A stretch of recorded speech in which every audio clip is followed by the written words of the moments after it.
चलिए बच्चों, अब हम न्यूक्लियस की स्टेबिलिटी के बारे में बात करते हैं कि न्यूक्लियस की स्टेबिलिटी को हम कितने तरीके से मेज़र कर सकते हैं। देखिए, न्यूक्लियस की स्टेबिलिटी को मेज़र करने के कई तरीके हैं, जिसमें से बच्चों आपने एक तो पहले पढ़ ही लिया है, जो कि है बाइंडिंग एनर्जी पर न्यूक्लियन। जितनी ज़्यादा बाइंडिंग एनर्जी पर न्यूक्लियन होगी, उसका मतलब उतना सिस्टम स्टेबल है, उतना वो कम चाह रहा है कि मेरे न्यूक्लियंस एक दूसरे से दूर चले जाएं। एक तो इस पर भी है कि नंबर ऑफ़ प्रोटॉन न्यूट्रॉन क्या है, इवन है या ऑड है। ठीक है, तो ज़रा मैं आपको एक नोट बता देता हूँ। पहले नोट ये है कि दो तरह के हम पे न्यूक्लाई होती है, 103 कुल मिला के एलिमेंट हैं। 250 आइसोटोप्स आज तक पाए गए हैं, जिनमें से 10% ही नोन है, बाकी सारे शॉर्ट लिव्ड होते हैं। ये फालतू की बातें करने के बाद मेन चीज़ है for smaller nuclei to be stable, for smaller nuclei to be stable. अगर हमें छोटी न्यूक्लाई को स्टेबल करना है तो ये ज़रूरी है कि नंबर ऑफ़ प्रोटॉन और नंबर ऑफ़ न्यूट्रॉन्स क्या आ जाए, सेम आ जाए।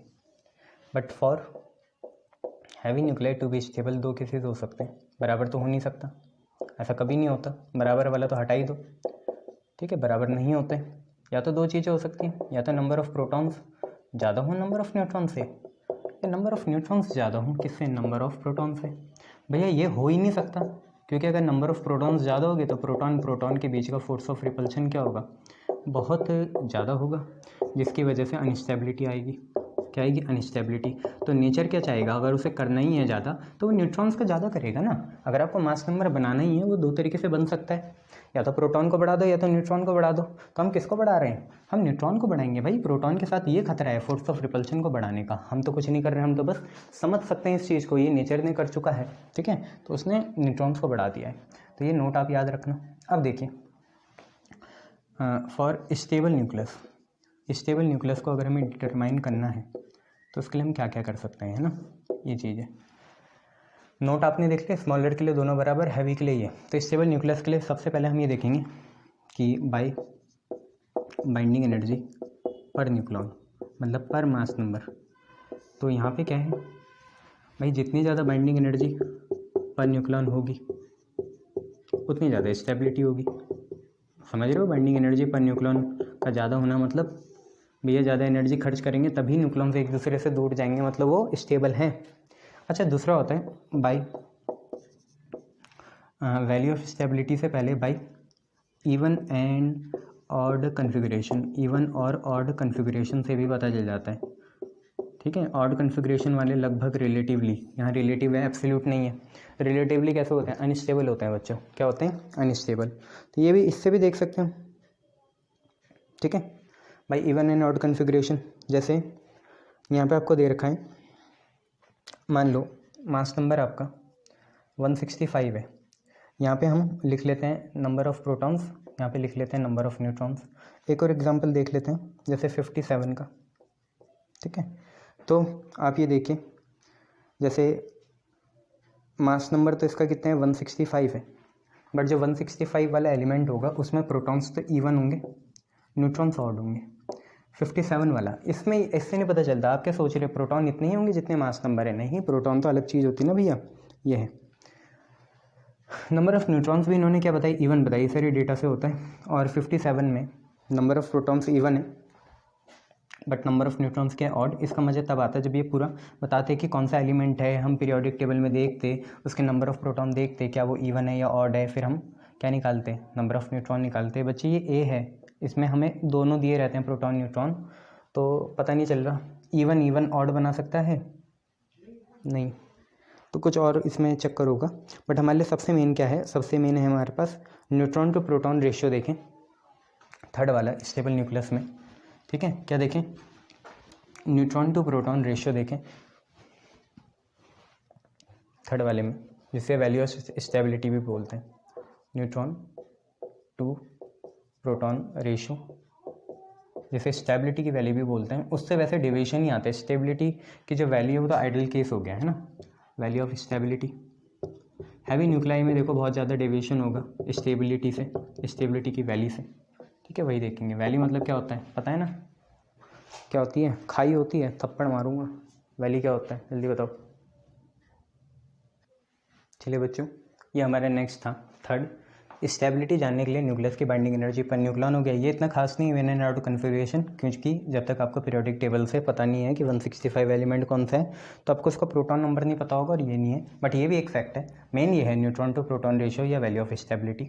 मैंने आपको बताया था स्मॉलर या जो लाइट न्यूक्लाई है, ठीक है, स्मॉलर न्यूक्लाई या जो लाइट न्यूक्लाई है, उसमें लगभग प्रोटॉन और न्यूट्रॉन क्या होते हैं, सेम होते हैं। तो ज़रा आप देखो, जो छोटे हैं उनमें देखो प्रोटॉन न्यूट्रॉन सेम है, नेम सेम है।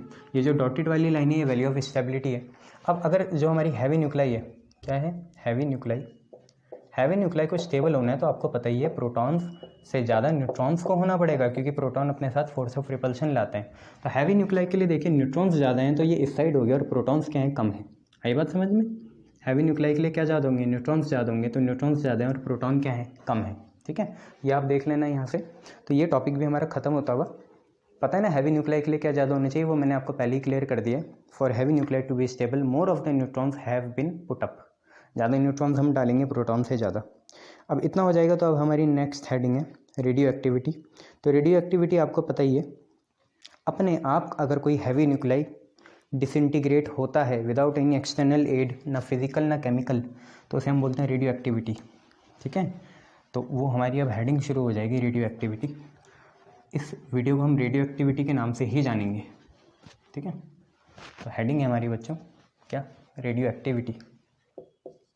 रेडियो एक्टिविटी, रेडियो एक्टिविटी एक न्यूक्लियर फिनोमेना है। It is not a electron phenomena, it is not a electron phenomena, मतलब ये इलेक्ट्रॉन के आने जाने, रिलीज होने, गेन होने से कोई फ़र्क नहीं पड़ता।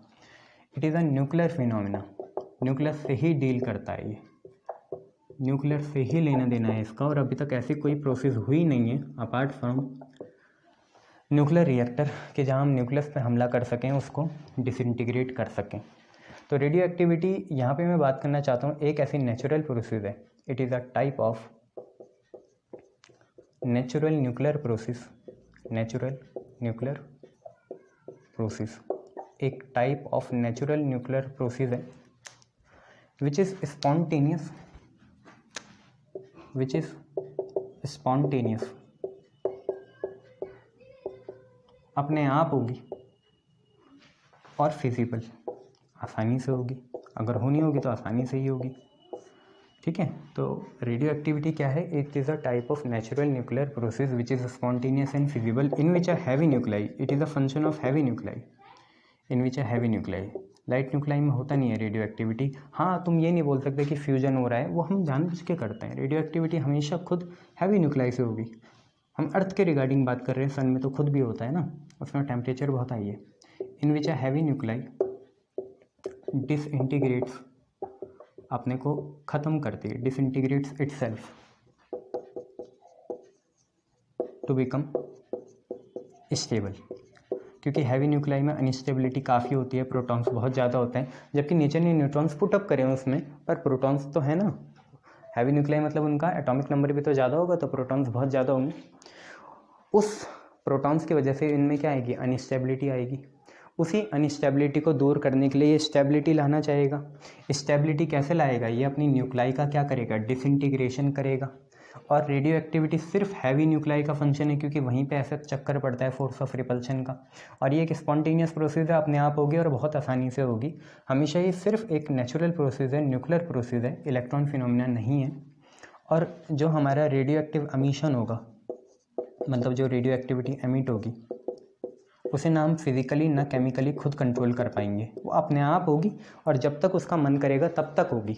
और आप ये भी नहीं प्रेडिक्ट कर सकते कि आज ही होगी या 1000 साल में होगी, होनी है तो आज ही हो जाएगी, नहीं होगी तो हज़ारों सालों में नहीं होगी। आप ना इसे जला के, ना केमिकल डाल के, ना कुछ करके कुछ भी नहीं कर सकते। जला के, केमिकल डाल के इलेक्ट्रॉन्स का ट्रांजिशन होता है, ये इलेक्ट्रॉन का फिनोमिना नहीं है, ये न्यूक्लियर फिनोमिना है, हैवी न्यूक्लियर का फिनोमिना है। स्पॉन्टेनियस से अपने आप होगा, आपको कुछ नहीं करना पड़ेगा भैया, और आप कंट्रोल भी नहीं कर सकते इसके एमिशन को, ये आप याद रखना। तो radio active emission can't be controlled by, can't be controlled by physical और केमिकल मीन, फिजिकल और केमिकल मीन्स। ठीक है, एक और चीज़, ट्रांजिशन ऑफ इलेक्ट्रॉन, कि इलेक्ट्रॉन हाई लेवल में या लो लेवल में, उससे फ़र्क नहीं पड़ता यार रेडियो एक्टिविटी को, वो न्यूक्लियर फिनोमिना है, इलेक्ट्रॉन फिनोमिना नहीं है। Transition of electron can't affect radio activity. Radio activity को इलेक्ट्रॉन का ट्रांजिशन कभी भी फ़र्क नहीं डाल सकता, उससे कोई फ़र्क नहीं पड़ता रेडियो एक्टिविटी में, इतना आपको याद रखना है, ठीक है, शाबाश। तो फिज़िकल और केमिकल मीन्स कुछ और नहीं है, एक्सटर्नल एजेंट होते हैं, इनसे इसमें कोई फ़र्क नहीं पड़ता, ये आपको पता चल गया।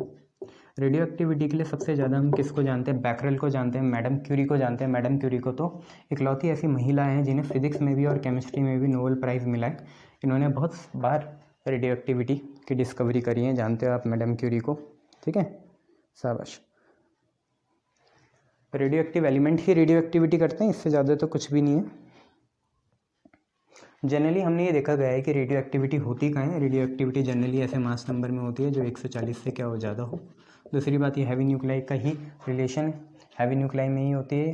इसके अगर मैं कुछ कंट्रीब्यूटर्स बताऊँ आपको, तो यहाँ पे सबसे पहले मैडम क्यूरी का नाम आएगा, हेनरी बैकरेल का नाम आएगा, एंड अपने रदरफोर्ड, अर्नेस्ट रदरफोर्ड, उनका भी नाम आएगा। इन तीनों के नाम पे इसकी हमने यूनिट्स भी लिखी हैं, बट उससे पहले हम देखेंगे कितने तरह के रेडिएशंस होती हैं जो इससे निकलती हैं, ठीक है। चलिए उनको देखते हैं। तो हमने क्या करा,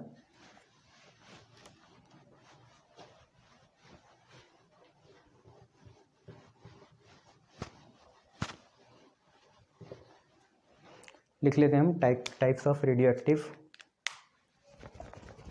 रेडिएशंस, ठीक है, यहाँ पे।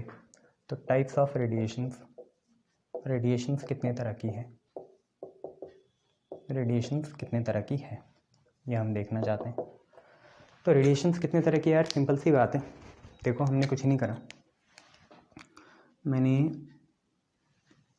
एक यहाँ पे एनक्लोजर बनाई है, ठीक है भैया। यहाँ पे हमने बैटरी का पॉजिटिव पोटेंशियल ले रखा है, यहाँ पे हमने बैटरी का नेगेटिव पोटेंशियल ले रखा है, और यहाँ पे है हम पे सोर्स है, किसका? Source of radio activity, radio activity का कोई सोर्स है। आपको पता है इसे क्या बोलते हैं, है ना, कुछ भी हो सकता है, सोर्स कोई सा भी हो सकता है। एक एलिमेंट अपनी पूरी ज़िंदगी में तीनों रे निकाल सकता है, जो अब रे आने वाली है जिनका नाम अल्फ़ा बीटा गामा है। ऐसा ज़रूरी नहीं कि एक एलिमेंट में पिछले साल अगर अल्फ़ा रे निकाली तो इस साल अल्फ़ा ही निकालेगा, बीटा भी निकाल सकता है, गामा भी निकाल सकता है। हमने क्या देखा, जब इसने रेडिएशन एमिट करी ताकि ये अनस्टेबल से स्टेबल बने, कुछ रे तो यहाँ गई, कुछ रे यहाँ गई, बाहर निकाल दी, और कुछ रे सीधा गई, ये ऐसे सीधा गई, कुछ रे इधर गई, कुछ रे उधर गई, और कुछ रे सीधा गई। आपको भी पता है यार, इसमें कोई शक नहीं है कि जो रे पॉजिटिव पोटेंशियल के पास जाएगी वो नेगेटिव होगी इन नेचर में, जो रे नेगेटिव के पास जाएगी ये दोनों, ये पॉजिटिव होगी नेचर में, और जो रे कहीं नहीं जाएगी वो होगी न्यूट्रल इन नेचर। नेचर में कैसे होगी? न्यूट्रल होगी नेचर में, कोई उसमें चार्ज कंटेन नहीं होगा। तो ध्यान से देखो, जो नेगेटिव होती है नेचर में उन्हें हम बोलते हैं बीटा रे, क्या आंसर है? बीटा रे।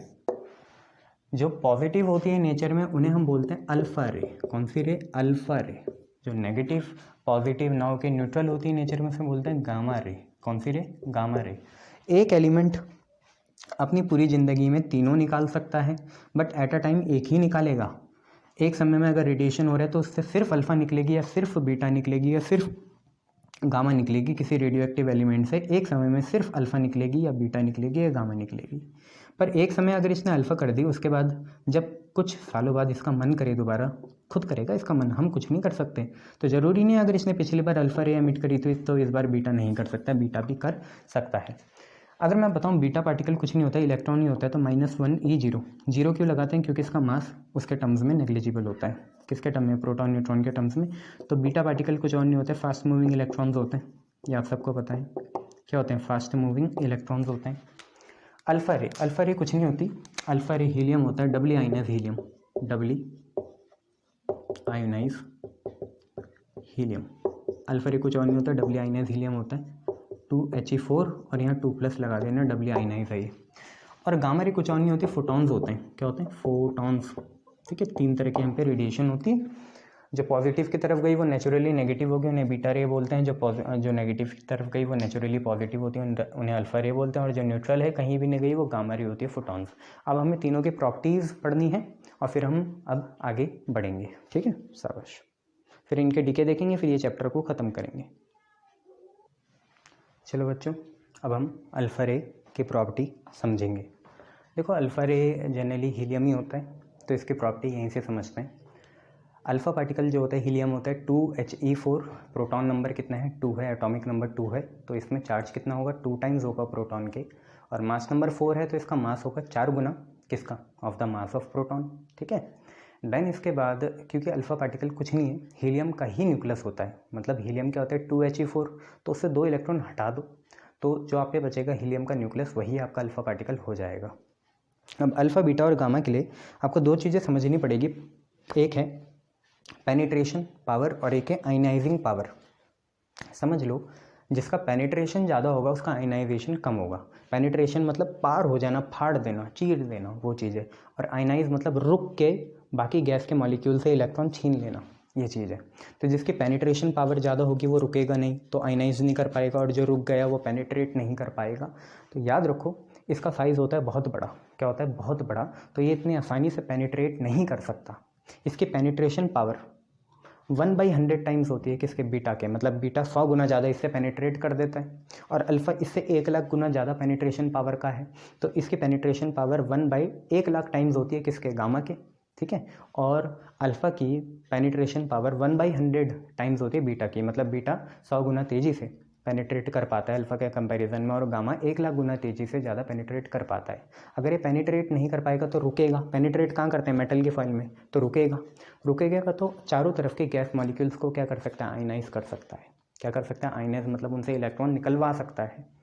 तो लगभग एक अल्फ़ा पार्टिकल 10,000 से 1,00,000 गैस पार्टिकल्स को आयनाइज करता है अगर वो रुक गया, ये चीज़ है।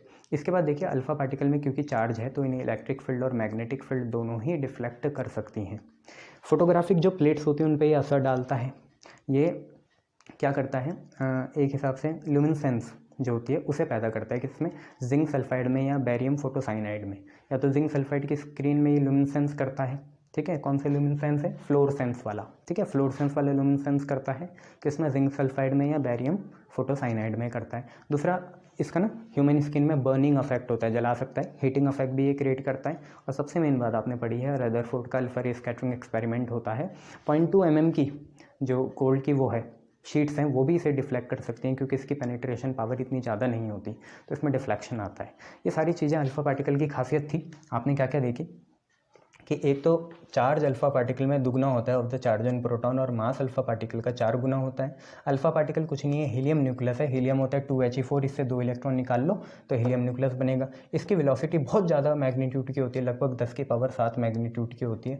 लार्ज मास की वजह से ये इतना अच्छे से छेद नहीं कर पाएगा, चीर फाड़ नहीं कर पाएगा। इसकी पेनिट्रेशन पावर तीनों के कंपैरिजन में सबसे कम है, लगभग इसकी पेनिट्रेशन पावर 1/100 है किसका, बीटा का, मतलब बीटा 100 गुना ज़्यादा तेज़ है इससे, और 1/1,00,000 है किसका, गामा का, गामा इससे 1,00,000 गुना तेज़ है। लार्ज मास की वजह से पेनिट्रेशन नहीं कर पाया तो क्या करेगा, आयनाइजिंग पावर करेगा। लगभग एक अल्फ़ा पार्टिकल 10,000 से 1,00,000 गैस मॉलिक्यूल्स जो उसके चारों तरफ है उन्हें आयनाइज कर सकता है, क्योंकि ये फ्लोरोसेंस कर सकता है, आपको पता ही है किसमें, जिंक सल्फाइड या बेरियम फोटोसाइनाइड की प्लेट्स में। फोटोग्राफिक प्लेट को भी अफेक्ट करता है, और इलेक्ट्रिक और मैग्नेटिक फील्ड से भी डिफ्लेक्ट होता है, क्योंकि इसमें चार्ज है। गोल्ड फॉइल मतलब रदरफोर्ड का अल्फा रे स्कैटरिंग एक्सपेरिमेंट करता है, ह्यूमन बॉडी में बर्निंग सेंसेशन कर देता है और हीटिंग इफेक्ट भी क्रिएट करता है। ऐसी हमें प्रॉपर्टी किसकी देखनी है, गामा की भी देखनी है। ठीक है, चलिए इसे बंद करते हैं, गामा की देखते हैं। चलिए बच्चों, अब हम लोगों में क्या है, बीटा रे है। बीटा रे कुछ नहीं होता, फास्ट मूविंग इलेक्ट्रॉन्स होते हैं। क्या होते हैं, फास्ट मूविंग इलेक्ट्रॉन्स। इलेक्ट्रॉन में चार्ज होता है तो इसे इलेक्ट्रिक फील्ड मैग्नेटिक फील्ड भी डिफ्लेक्ट करेगी। देखो, बीटा पार्टिकल का सिंबल ही होता है -1 E0 या -1 बीटा 0। ठीक है, -1 यूनिट नेगेटिव चार्ज होता है और इसका मास नेग्लिजिबल होता है, इसलिए 0 लिखते हैं।